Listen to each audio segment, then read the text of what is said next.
ინტერვიუ მაქვს აღებული ცოცხალი ქათმით და ყავს ჩაწერილი რამდენიმე ადამიანი, რომელსაც არ გაუჩნდა კითხვა, რომ ეხლა ხომ არ ხუმ რომ რა კარგი მოფიქრა, მაგრამ ხომ არ ხუმ, ანუ არ გავა.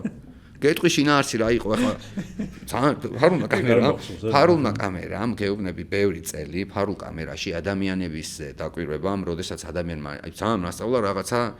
ჩამახედა რაღაცეებში ადამიანის ფსიქოლოგიაში და აზროვნება, ისეთი რაღაც,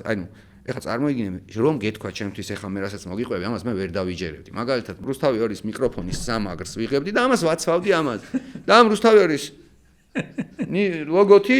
ონკანის ტიპთან მიდიოდი და წყალი და იმდენად ადამიანები ჯადოვდებოდნენ ამ კამერის წინ როა და რაღაცა ან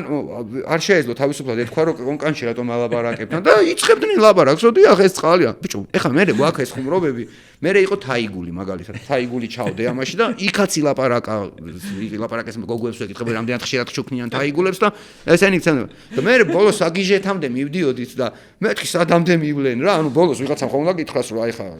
ამ თაიგულს არ თავზე გადაგარტყავ ან ვიპოვნი ადგილსად გაგიკეთო არა მიდის ყველაფერი კარგად და ბოლო პიკი გვაქვს და აქ მაინც გონია რომ ვიღაცა აი ქათამს გადამარტყავს თავში ცოცხალი ქათამი მყავს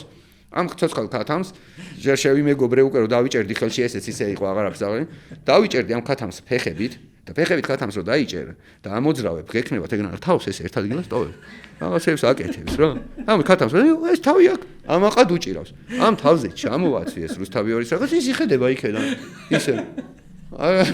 და ბიჭო ცოცხალ ქათამს კისერზე ქონდა ეს და ამაში ადამიანები ლაპარაკობდნენ რა ცხოველთა უფლებებზე და რაღაცებზე ველაპარაკებოდი და მე ბოლოს უკვე მინდოდა რომ ვიღაცას ეგ რეაქცია ქონოდა რომ კარგით ეხა რა ქათამი რა რაღაცა გაეცინა და მე ვაკეთებდი რომ ქათამი რომ მეჭირა და კარგად ისმის ოპერატორს